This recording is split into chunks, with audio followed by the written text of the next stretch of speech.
presentarles esta noche a Gloria Álvarez, una persona que ya hace años Colombia conoce y América Latina conoce, y que ha desempeñado, a pesar de su juventud, un papel fundamental en lo que llamamos y deberemos llamar en el futuro la renovación auténtica de las ideas en América Latina, de nuestra comprensión de nosotros mismos y la discusión de la mayor parte de los grandes asuntos que parecen informales, nimiedades y pequeñeces a algunos, y que sin embargo tocan las fibras que son esenciales para comprender el mundo en el que nos movemos.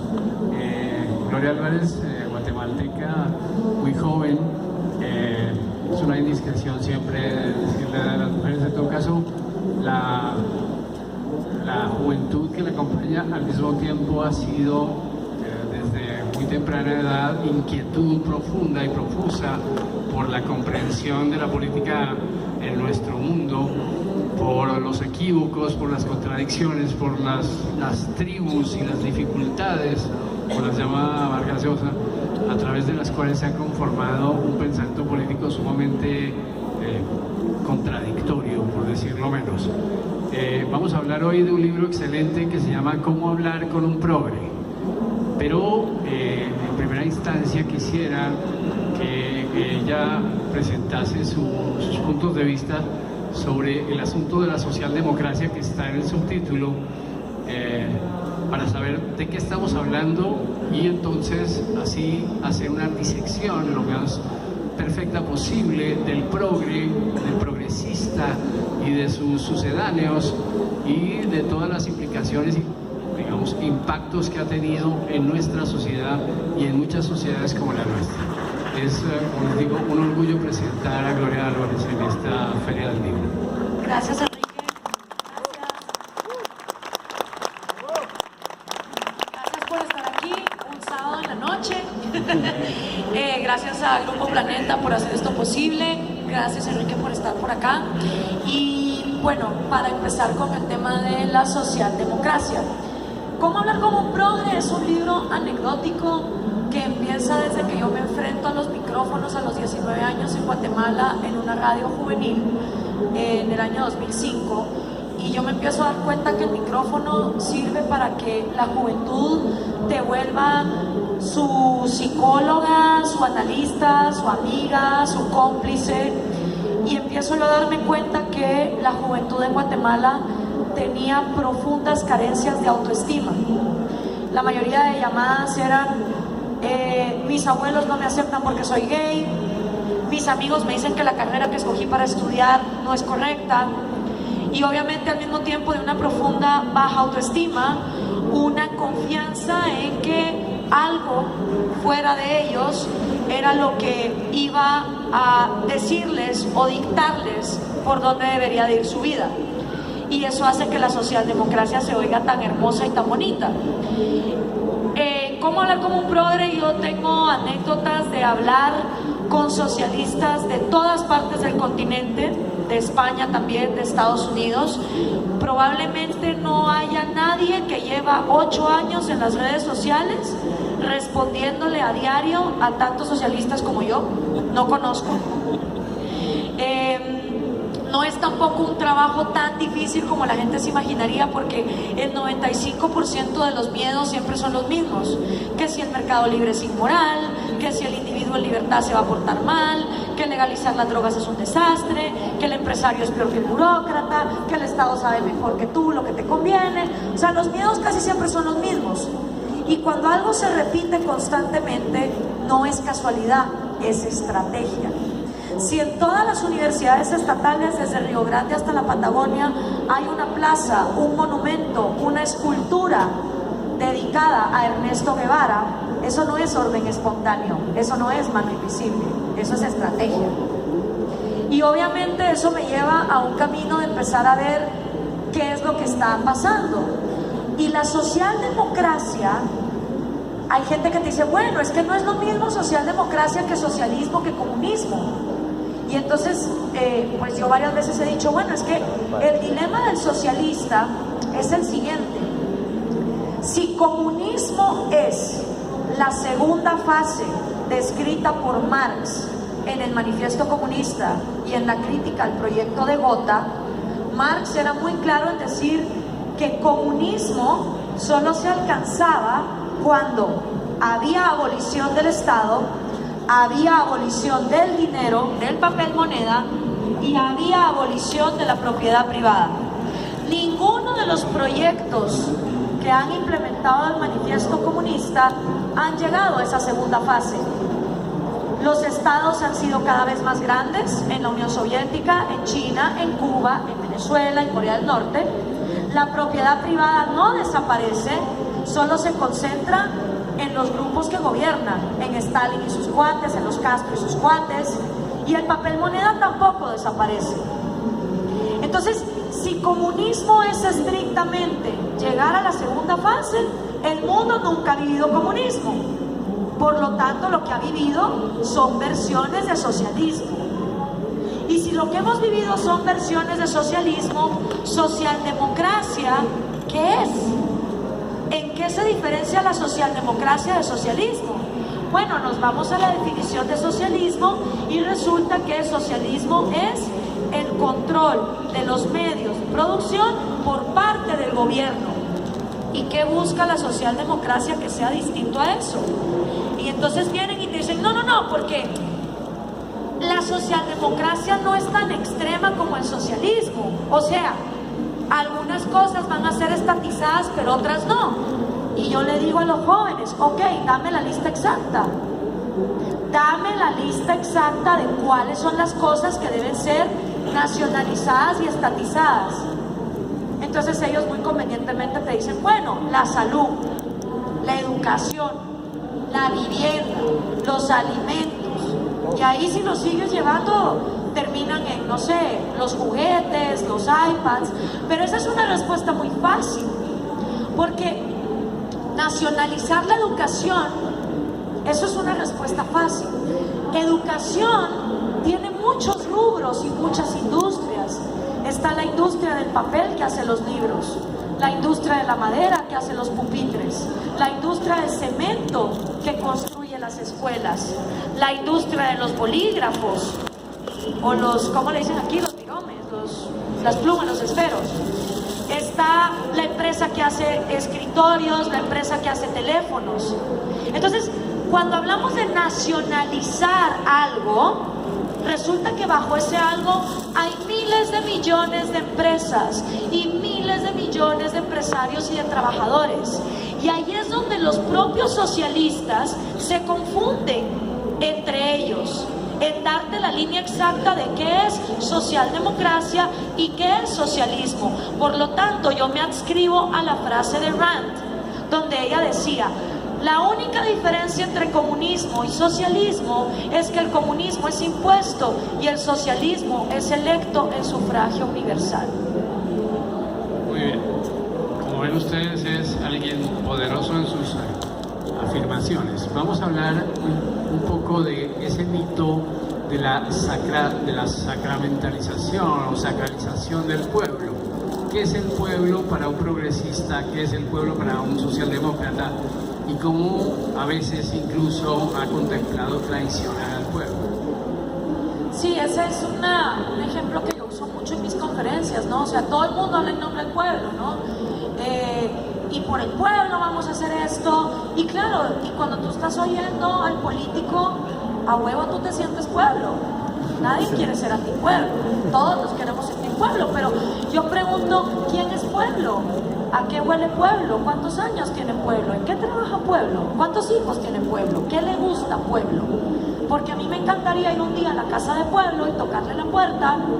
Buenas, pueblo, ¿qué tal? ¿Cómo estás? Y que saliera pueblo, ¿no? Guapo, pluricultural, multiétnico, místico, intrigante. Y yo decirle, pueblo, estoy confundida porque todo el mundo habla en tu nombre. Hitler habló en tu nombre, Stalin habló en tu nombre, Castro hablaba en tu nombre, Chávez habló en tu nombre, todo el mundo habla en tu nombre, pueblo. Y resulta que hay cosas hasta contradictorias entre lo que cada uno dice que quieres. A veces dicen que el pueblo lo que quiere es expropiar, a veces dicen que lo que quiere el pueblo es empresas. Entonces, como decía Cantinflas, ¿cuál es tu verdadero pueblo? Pero resulta que pueblo no existe. Pueblo no piensa, pueblo no llora, pueblo no tiene hijos, pueblo no pasa hambre. Pueblo es un concepto para entender la vida en sociedad. Pero lo que existimos dentro de la sociedad somos individuos, cada uno con nuestra propia cabeza, con nuestras propias necesidades, nuestros propios sueños y deseos.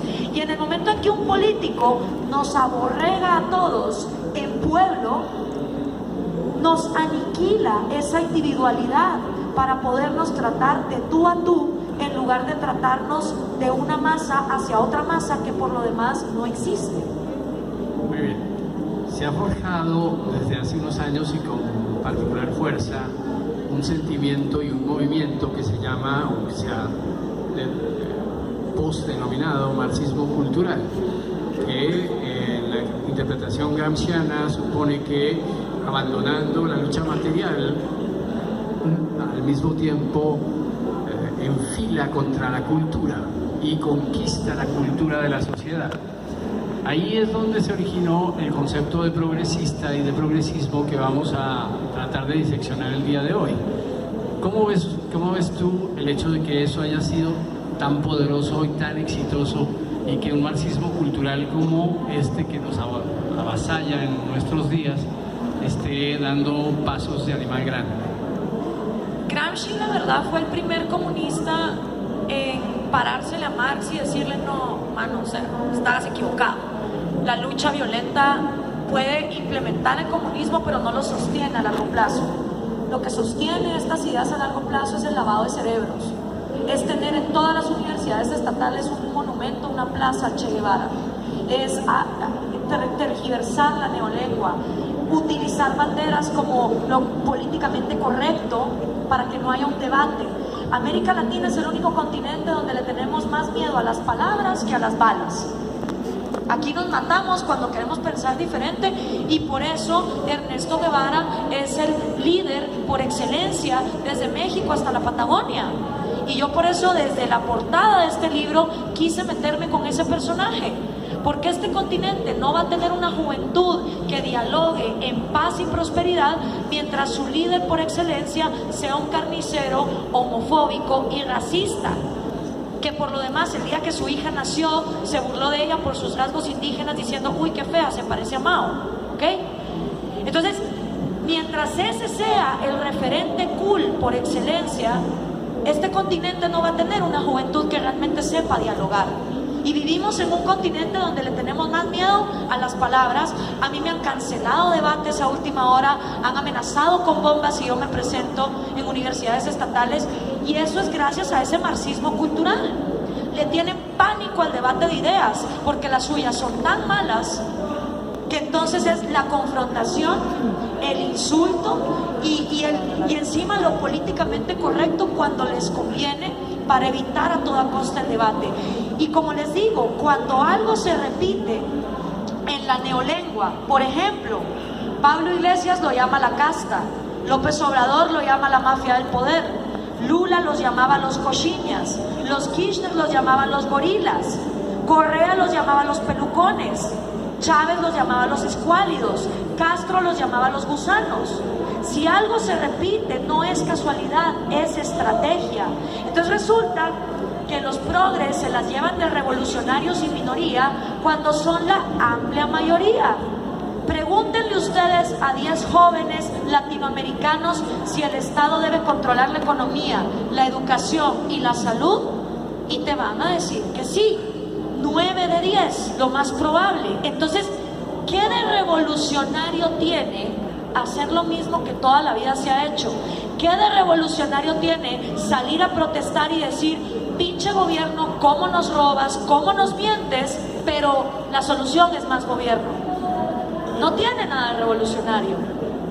No tiene nada de revolucionario evitar tener un debate de ideas y seguir entonces diciendo: no, porque las mías son las correctas. Muy bien.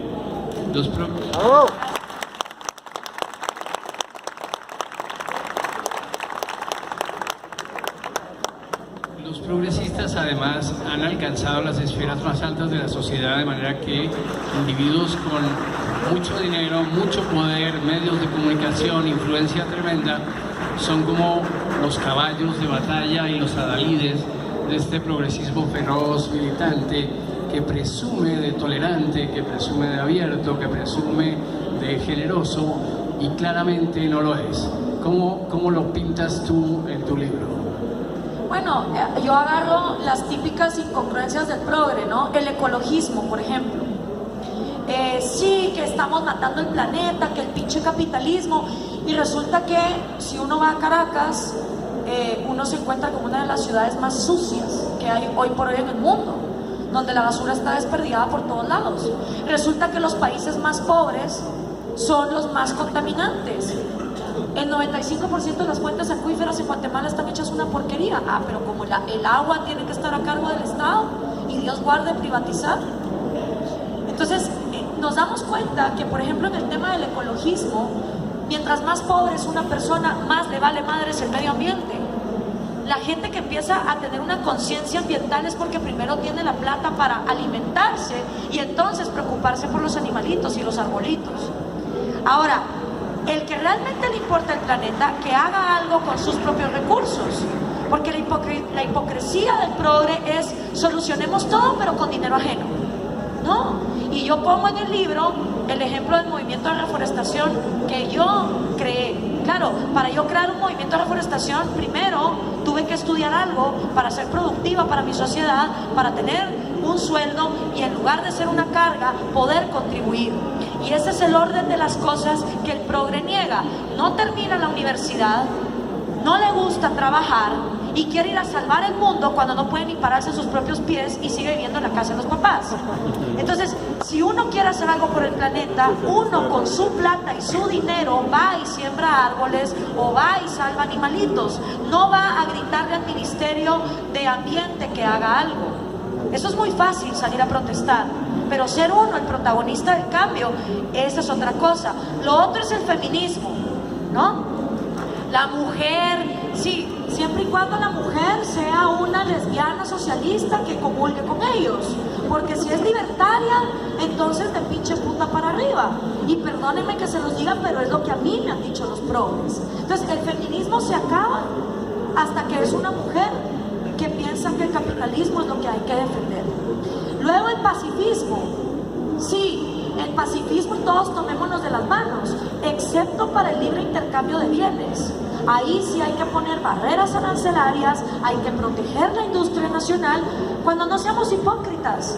Si de tan nacionalistas nos las queremos llevar, tengamos en el supermercado todos los productos de todas las naciones. Y si tanto se nos hincha el corazón por nuestra patria, vamos a seguir consumiendo el producto caro y mediocre de nuestra patria. Pero tengamos la opción. ¿Por qué le vamos a impedir a otros que compren el producto que les dé la gana solo porque nosotros queremos ser nacionalistas? Entonces lo que termina pasando es que el progre cree que sus ideales son tan buenos que tienen el derecho de coartarte a ti tu libertad. Y entonces te dicen, no Gloria, porque tú también impones. No, yo no impongo. Yo hablo en una red social que no es de obligación para nadie meterse, en un programa de radio que no es para nadie obligación escuchar, y escribo libros que no son de obligación para nadie leer.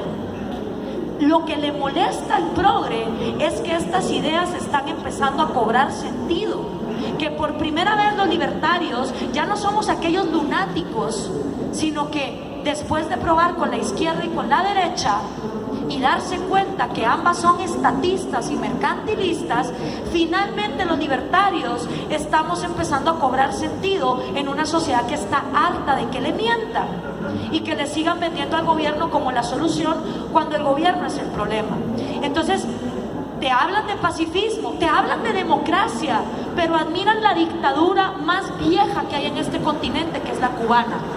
Se quejan cuando sus presidentes se quieren reelegir, pero no les importa que los Castro se quedaron en el poder 60 años. Se morirían si alguien les impidiese viajar, pero no les importa que haya cubanos que en su vida han podido salir. Entonces, esas hipocresías con el pacifismo, con el ecologismo, con el feminismo, nos demuestran que una cosa es el discurso y otra cosa es cómo se comportan en la realidad. Y entonces te dicen, bueno, pero en la sociedad liberal, no, en la sociedad liberal tú eres libre de no participar en el mercado si no te da la gana. Si vos y 10 amigos se quieren ir a la montaña, no volver a tocar el dinero jamás, vestirse con taparrabos e intercambiar lo que consumen, háganlo. Pero no nos jodan a los que sí queremos vivir en mercado.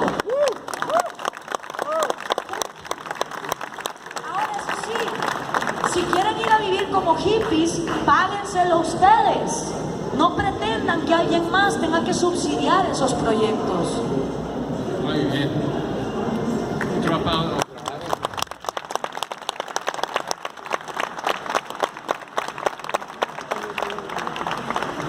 Uno de los asuntos fundamentales que Gloria Álvarez y sus compañeros han inaugurado, reinaugurado en América Latina es la costumbre de hablar claro, de manera no solo directa, sino absolutamente honesta. Luego nadie los puede acusar de estar haciendo esto por algún interés. En fin, una de las características centrales del progresista es su feroz, visceral anti-norteamericanismo. ¿Qué es lo que crees tú que odian tanto, ya no solo en Trump, sino en los Estados Unidos y en la forma en que los Estados Unidos han resuelto los problemas sociales, sus problemas sociales, hasta un cierto grado, porque ninguna sociedad lo resuelve de manera absoluta? Pero ¿cuál es la raíz de ese éxito que ha sido para todos los demás tan execrable? Estados Unidos fue el primer proyecto en un mundo de monarquías, en un mundo de esclavitud, en un mundo donde la mujer era considerada demasiado bruta como para votar. Fue el primer experimento en el mundo en poner en un papel que todos los individuos somos creados iguales y que tenemos 3 derechos fundamentales: el derecho a nuestra vida, a nuestra libertad y a la búsqueda de nuestra propia felicidad.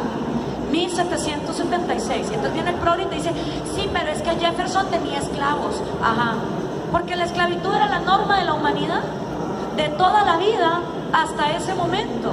Y gracias a que en ese papel se puso eso, fue en Estados Unidos donde entonces se pudieron dar batallas para acabar con la esclavitud, para que las mujeres se pudieran independizar y para que también los afroamericanos cobrasen derechos. No es casualidad que haya sido Estados Unidos la tierra de Harvey Milk, de Madonna, de Martin Luther King, de Rosa Parks, de Steve Jobs y de toda la gente que lo que en un papel se escribió 300 años antes pudo permitir que se libraran esas batallas.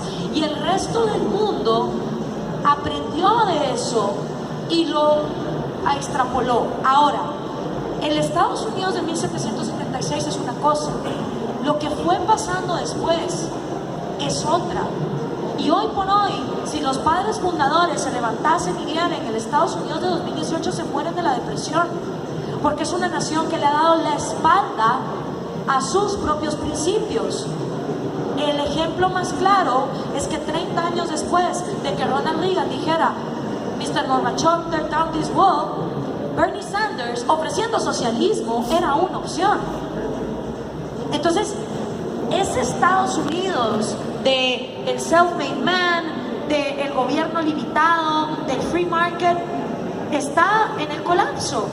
Incluso por el mismo Trump. Trump es un mercantilista, proteccionista, no está regresando a la separación de economía y Estado, eso hay que entenderlo. Pero lo otro que es también interesante es que te dicen, es que Latinoamérica siempre ha sido la prostituta de Estados Unidos. Sí, ok, hablemos de los casos específicos. Todo caso donde Estados Unidos ha ingerido en América Latina es porque algún político local así lo ha permitido. ¿Ok? Nadie entra a ensuciar tu casa si tú no le abres la puerta. Y ahí es donde los latinoamericanos no somos lo suficientemente responsables de adquirir la sensatez y la honestidad de decir, si los gringos se han metido, es porque un local lo ha permitido. Y les voy a poner un ejemplo bien claro. claro en Guatemala. Ustedes saben que la CIA cada 40 años devela sus documentos, ¿no? Bueno, develan hace unos años unos documentos que decían que en los años 50 en Guatemala los gringos hicieron unos experimentos de inoculación de sífilis y gonorrea a prisioneros y a pacientes de varios psiquiátricos. Por supuesto, toda la progresiva mamerta guatemalteca salió a decir: pinches gringos, resarcimiento histórico. Ya estaban sacando la lista de cuántos dólares debían de pagarle a cada familia por eso. Olvídense, enardecidos.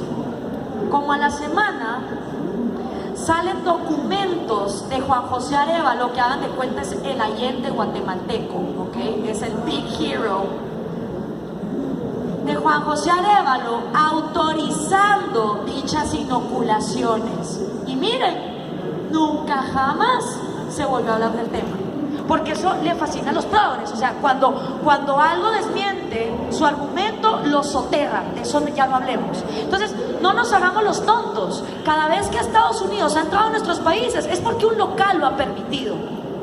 Si no, no entran. Nadie entra a tu casa a ensuciártela si tú no le abres la puerta. Y si los latinoamericanos seguimos con el discurso de porque los españoles nos conquistaron hace 500 años, porque los gringos se vinieron a meter acá, nunca vamos a progresar.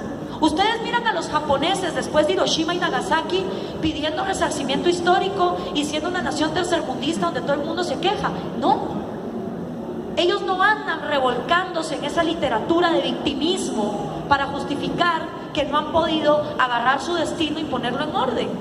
¿Por qué lo vamos a hacer nosotros?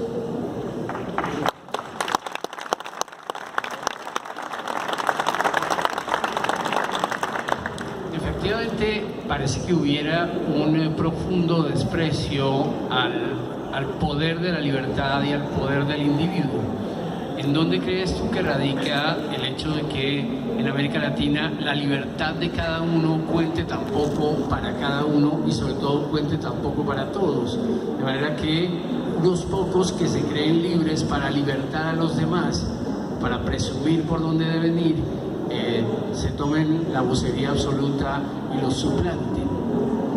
Yo creo que el odio a la libertad en América Latina tiene varias raíces católicas, raíces culturales, raíces racistas, machistas, el miedo al que, o sea, en América Latina nos enseñan que pensar de nosotros mismos y tener intereses personales está mal porque eso te hace un egoísta. En cambio, es más bonito que tú te dejes a los demás. Entonces la gente viene y se pone esta careta de ay, a mí me importan los demás. Y al final lo que para haciendo con esa vía es igual robando e igual haciendo lo que le da la gana, porque todos tenemos intereses personales. Al final, cuando tu sociedad te condena por pensar en ti, tú te vas a poner la careta hipócrita de que tú no piensas en ti, pero entonces va a ser peor, porque lo vas a esconder y vas a traicionar a esa sociedad. Yo siempre digo a los jóvenes que los políticos, que se cuiden de los políticos que dicen yo no tengo intereses personales, yo me debo al pueblo y mi interés es el pueblo. Miren, mentira. Yo que estudié la licenciatura de Ciencia Política, se los juro que a uno no lo lleva en segundo o tercer año de la carrera a una clínica a inyectarte y a decirte listo, ya usted no tiene intereses personales, aquí le extrajimos su egoísmo, vaya, sea político. Eso no pasa. Los políticos, como todo ser humano, tenemos intereses personales y menos mal, cada vez la neurociencia le está dando la razón a la libertad, porque estamos descubriendo que estamos, no sé cómo decir esta palabra en español, pero wired, estamos diseñados para pensar en nosotros mismos primero y entonces poder contribuir a nuestra sociedad. Pero si vivimos en una sociedad donde desde las creencias religiosas, la postergación machista, una cultura hipócrita, lo políticamente correcto nos dicen que está mal pensar en nosotros mismos, entonces lo escondemos y todo lo que se esconde termina en engaño, y esos engaños terminan en que tengamos políticos y gente que prefiere transar. O sea, la corrupción se da porque la gente igual quiere intercambiar. Pero como no podemos tener libre mercado, porque eso es mala palabra, entonces no tenemos libre mercado y entonces la gente tranza a escondidas. Es lo mismo, pero como no lo queremos hacer evidente, entonces lo volvemos un vicio.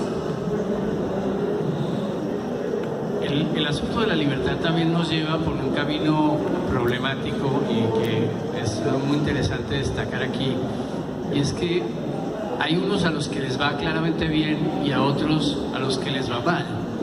¿Por qué se ha escogido esa monstruosa relación por la que hay que acabar o golpear a los que les va bien y exaltar a aquellos que no han hecho el esfuerzo o no han tenido la sapiencia o, qué sé yo, la entrega para alcanzar sus propias empresas o para asociarse de un modo exitoso con lo que sí funciona? De manera que se protege a lo que no funciona, lo inepto, lo torpe o lo perezoso, y en cambio se castiga a lo que logra un cierto éxito. La mayor injusticia que le podemos hacer a la gente débil, pobre, en desventaja, es no pelear por la igualdad ante la ley. Toda la gente que te habla de igualdad en América Latina está obsesionada de manera enferma con la igualdad material. La tesis es que si algún día todos tenemos la misma cantidad de objetos, que no sé cuál es la lista mágica, así como nunca te dan la lista mágica de cuáles deben ser las empresas estatizadas, nunca te dan la lista mágica de cuántas lavadoras, planchas, televisores, aviones tienen todos que tener para que finalmente todos seamos éticos. Pero esa es la tesis. De cierta clase social para abajo, la ley es una condena. Porque si tú eres una persona en miseria y estás en el momento equivocado, en el lugar equivocado, y te vas al bote y no tenés el dinero para pagarle al abogado que te saque de ahí, te podriste en la cárcel por el resto de tus días. Y nadie de todos los que hablan de la igualdad ante la ley. Nunca los escucho hablar de la igualdad ante la ley. Y la igualdad ante la ley es la que garantiza que todos obedezcamos a las mismas reglas del juego, seamos el hijo del narco más narco o el hijo del mendigo de la esquina. Y la igualdad ante la ley está para garantizar los 3 derechos fundamentales del individuo. Derechos, no necesidades confundidas con derechos. Y los 3 derechos fundamentales del individuo son el derecho a su vida, el derecho a su libertad y el derecho a su propiedad privada. Si a un individuo, no importa lo pobre que sea, se le respeta su vida, su libertad y su propiedad, no hay razón para creer que esa persona no pueda salir adelante. Es arrogante por parte del progre pensar que una persona no va a poder salir adelante teniendo su vida, su libertad y su propiedad garantizada, porque lo que le está diciendo a esa persona es: usted es demasiado inútil. Y aunque usted tenga sus 3 derechos garantizados, usted no va a poder salir adelante. Eso es arrogancia. Ahora bien, ¿habrá gente que no quiere salir de la pobreza? No lo creo. Pero sí creo que hay gente que no está dispuesta a hacer lo que hay que hacer para salir de la pobreza. Porque la pobreza mental es la madre de la pobreza material, no su hija. Cuando tú no tienes nada en el cerebro, entonces no vas a poder producir. Y eso a mí me lo enseñaron mis abuelos, que me dijeron: mira niña, si llega un dictador y te quita todo, lo único que no te pueden expropiar es lo que tengas en la cabeza. Pero ¿quién estamos esperando que nos eduque en este continente? El mismo que nos quiere ignorantes, el gobernante. Entonces ponemos nuestro tesoro más preciado en las manos de quien más estúpidos nos quiere. Y esa igualdad ante la ley es la que se va nuestra gente a buscar cuando se larga a Estados Unidos. La gente que se va a Estados Unidos no se va por las promesas de regalitos, se va porque sabe que allá su vida, su libertad y su propiedad van a estar garantizadas, aunque sean jardineros o trabajen en Google. ¿Sí? Y esa igualdad ante la ley es por la que nadie pelea en este continente. Y seguimos obsesionados con el cuentito de la desigualdad material, que por lo demás es una farsa. porque hay gente muy millonaria, como los narcotraficantes, que todos los días atropellan los derechos fundamentales. Y hay gente muy pobre que jamás en la vida ha atropellado los derechos de nadie. Porque al final en este mundo, señores, con todas las diferencias individuales que cada quien tenemos, bajo la premisa de Viktor Frankl, que escribió El hombre en busca del sentido, que les recomiendo leer ese libro, él decía, a veces los humanos no escogemos las circunstancias que nos tocan vivir, pero siempre podemos escoger la actitud con la cual afrontamos lo que nos toca vivir. Y en base a esa premisa, en esta humanidad de diferentes colores sexuales, religiosos, políticos, psicológicos, realmente existimos 4 tipos de personas: restadores, sumadores, multiplicadores o divisores. Los sumadores son personas que nacieron en unas condiciones muy jodidas, probablemente padres con vicios, en una favela, sin probabilidades de ir a una buena escuela, juntándose con personas que atropellaban sus sueños. Pero a pesar de sus circunstancias, fueron personas que de lo poquito que tuvieron le lograron sacar provecho y montaron una empresa o inventaron algo y salieron adelante. Virtualmente todas las personas que han acumulado riqueza en esta humanidad son sumadores, porque la pobreza era la condición natural del hombre cuando éramos unos cavernícolas que vivíamos hasta los 18 años. Luego están los restadores, que tuvieron un pasado similar al de los sumadores, solo que estos lo que te dicen es: ¿cómo no voy a ser yo ladrón si mira los papás que tuve? ¿Cómo no voy a ser yo drogadicto si mira lo que me tocó vivir? Y al final restan por sobre lo que tuvieron. Luego vienen los divisores.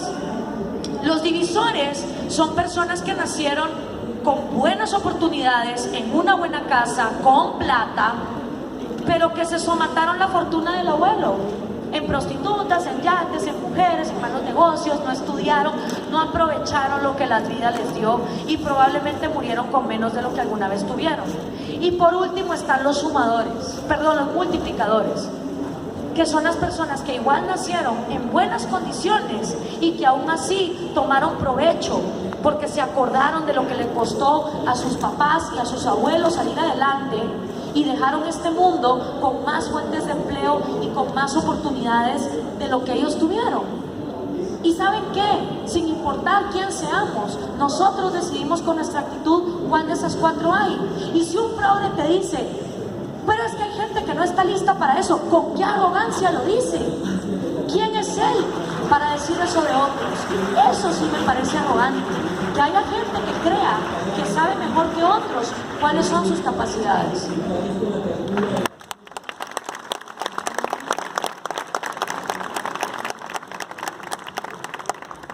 Hay un concepto excelente en el libro Cómo hablar con progre, y es el de justicia social. Es un asunto que ha sido pues la marca de la retórica, no solo de las izquierdas, incluso de algunos otros populistas en otros lugares del mundo. La justicia social, ¿qué es y cómo podemos entenderla dentro del marco de la libertad para separarnos del concepto de justicia social como el clásico economato en donde los individuos incompetentes son mantenidos o sostenidos por el Estado? Bueno, para empezar, la justicia social es un concepto que no existe y ya le voy a explicar por qué.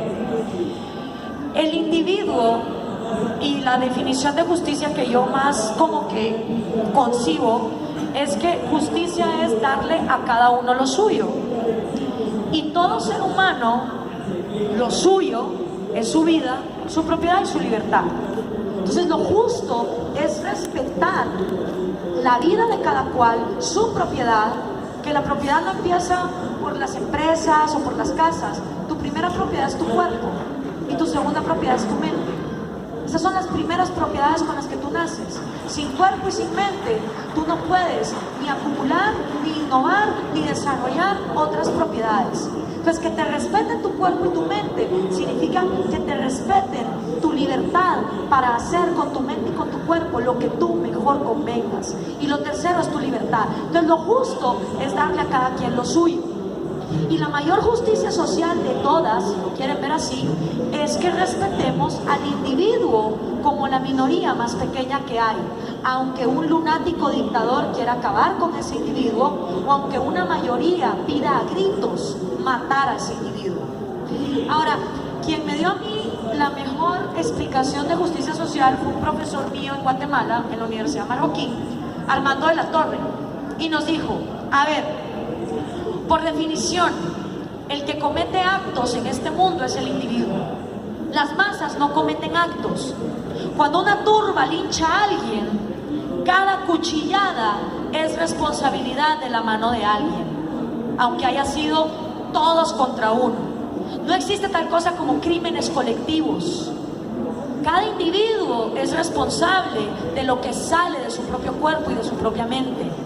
Por lo tanto, los que realmente cometen actos buenos o malos somos los individuos, y la justicia nos juzga individualmente, con lo cual justicia social es un concepto que no puede existir, porque la sociedad como conjunto no toma decisiones, toman los individuos dentro de esa sociedad decisiones, y muchas veces entre ellos mismos hay diferencias. Entonces, el seguir con esos, o sea, el reforzar esos conceptos que están errados hace que la batalla de las ideas se complique y sea más difícil. Por eso es importante entender nosotros, antes de salir a tratar de influir a otros, las cosas correctas. Por lo demás, y quiero aprovechar, ya se nos está acabando el tiempo, pero para decir esto sobre el término democracia. Gloria, la gran libertadora de la democracia. No. Por favor, no. Y cuando oigo, es que lo que le falta a América Latina es democracia, es que si tuviéramos más democracia, y esta obsesión enfermiza que tenemos con la democracia. Democracia no es más que la voluntad de la mayoría, del 50% más uno frente al otro 49%, ¿ok? Y la voluntad de la mayoría a veces se equivoca. La mayoría creyó que la esclavitud era lo normal y condenaba a la gente que quería abolirla. La mayoría, incluyendo mujeres, creyeron durante la mayor parte de la historia de la humanidad que la mujer era demasiado bruta para votar, como ya les dije. La mayoría creía que la tierra era plana. Entonces, esta obsesión enfermiza con que la democracia por sí sola nos va a salvar es mentira. La democracia puso a Hitler, puso a Chávez, puso a Correa, puso a Ortega, puso a toda la gente de la cual después la misma democracia se queja. Entonces, ni la justicia social ni la democracia nos van a salvar por sí mismos, porque la democracia necesita un límite, y ese límite se llama república. Y no miro a nadie en América Latina con la misma obsesión defendiendo la república de cómo defienden la democracia, porque la república es el único sistema que concibe al individuo como la minoría más pequeña que hay. Y tal vez cuando empecemos a obsesionarnos un poquito más con los derechos individuales y no con la democracia, vamos a empezar a ver cambios en este continente.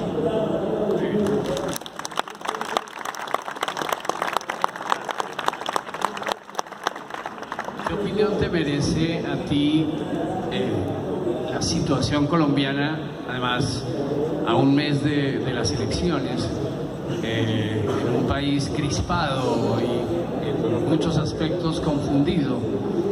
¿Cómo ves tú el escenario de Colombia en contraste con lo que has visto en los otros países de América Latina? Mira, Enrique, la primera vez que yo vine a Colombia, que fue en mayo del 2015, yo venía de Caracas, y antes de Caracas venía de Brasil, Argentina, Chile, Ecuador, Bolivia. Por mucho, la juventud colombiana era la más apática, por mucho. Yo le hablaba a los colombianos de todo lo que había vivido, visto, y era como que no era con ellos. Como que eso era en una galaxia muy, muy lejana y eso no era con ellos. Esto fue en mayo del 2015, esto es previo a que los polarizaran con decirles que los acuerdos de La Habana eran sinónimos de paz y que estar en contra de los acuerdos de La Habana era ser un maldito guerrerista. Esto fue antes de que saliera la telenovela de La Niña, donde les enternecieron el corazoncito para que les cayera mejor la guerrilla. Esto fue antes de todo eso. Y en las siguientes veces que yo vine a Colombia empecé a ver cómo la polarización los empezó a meterles miedito. Aparte que empezaron a ver la diáspora de venezolanos y ya les fue un poquito más imposible ignorar esa realidad que tienen aquí en su país vecino. Entonces, esa es buena noticia.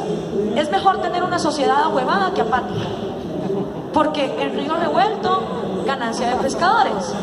El problema está que cuando la gente está harta, a veces vota con el hígado en vez de con la cabeza. Y entonces, me vale madres porque quiero un cambio. Sí, pero ¿qué cambio? Porque si te vas a mover para emular los peores países del mundo, mejor no cambies. Mejor anda a ver qué es lo que están haciendo los países más prósperos del mundo. Y por lo demás, los países más prósperos del mundo son los que encabezan el índice de libertad económica mundial y el índice de libertad humana mundial. Ahí pueden ir a ver dónde está Colombia parada. ¿Ok? Entonces, lo que yo veo en Colombia es, si ahorita gana el socialismo del siglo XXI, yo veo que el socialismo del siglo XXI ahorita está en bancarrota porque cayeron los precios del petróleo, porque se destapó Odebrecht, porque Lula está en el bote, la Kirchner va para eso, Ortega se le están revelando los nicas, Chávez se les murió, los Castro ya salieron del poder. O sea, el socialismo del siglo XXI ahorita está tambaleando y necesita un reboost. Y no es casualidad que los dos narcopaíses potencias de América Latina, Colombia y México, que no han caído en este régimen, este año tienen elecciones y tienen como favoritos a dos miembros del Foro de Sao Paulo, que los dos han coqueteado con darle amnistía y perdón absoluto al narco, aquí con las FARC y allá con los cárteles. Si aquí gana el socialismo del siglo XXI, yo vislumbro dos escenarios. El primero, llegan al poder y legalizan las drogas. Pero ojo, legalizar para estatizar no es sinónimo de liberalizar. No es lo mismo legalizar para que todos los colombianos puedan entrar a esa empresa, poner coffee shops, vender marihuana y que aquí se monte un turismo canábico. Eso es una cosa. Y otra cosa es legalizar para volverlo un monopolio que solo el Estado puede controlar, lo cual obedece a la misma lógica comunista de toda la vida. Cuando un recurso, sea el petróleo, sea el acero, sean los hoteles o la caña de azúcar, estén solo en manos del Estado. O sea, no es lo mismo, y esto lo repito hasta el cansancio, porque me dicen, pero Mujica legalizó y Mujica no te cae bien. Sí, pero Mujica legalizó para volverlo un monopolio del Estado. Y yo lo que quiero es legalizar para liberalizar, para que sea una empresa. Empresas, muchas, competitividad, libre mercado. Y por más que lo repito, como que no entra.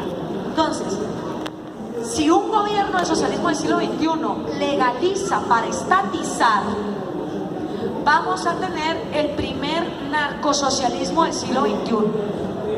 Y eso no solo le afecta a Colombia, sino que esa platita se va a usar como se usó primero la plata de la Unión Soviética a través de Cuba y después la plata del petróleo venezolano, para entonces irle a pagar a los jueces que metieron a Lula al bote y sacarlo, para pagarle a los jueces que van a meter a la Kirchner en la cárcel y sacarla, para calmar a las protestas en Nicaragua con regalitos, para volver a meterle más plata a los venezolanos y que Maduro siga ahí en el poder, para ver qué se hace con Cuba. Es decir, esta gente piensa por siglos y ya están pensando qué va a venir a reemplazar las deudas que Odebrecht y el petróleo dejaron pendientes. Ese es el primer escenario que miro.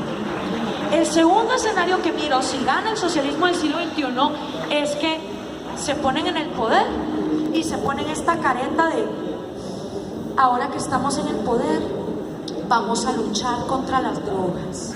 Señor Trump, este es un nuevo socialismo, nos vamos a aliar a usted en la guerra contra las drogas, y van a hacer todo el circo y la pantomima de que están peleando contra las drogas y manteniendo su ilegalidad.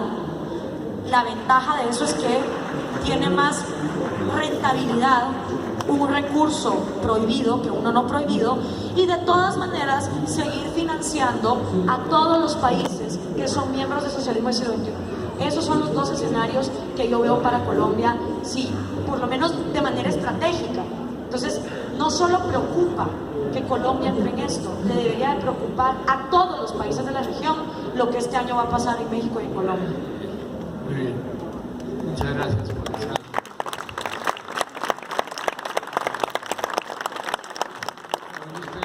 Ha sido un auténtico placer oír a Gloria Álvarez, y además ella podría hablar pues horas y horas más sobre muchos asuntos que nos quedaron por esbozar. Por eso lo primero es recomendarles leer Cómo hablar con un progre, que es un libro excelente, ameno, claro, digamos sugerente y sugestivo como pocos los hay. Y además una alternativa es seguir en redes sociales y en otros muchos eventos lo que hace Gloria Álvarez y lo que hacen personas como ella, que es un verdadero regalo a la libertad de nuestros países. Un aplauso para...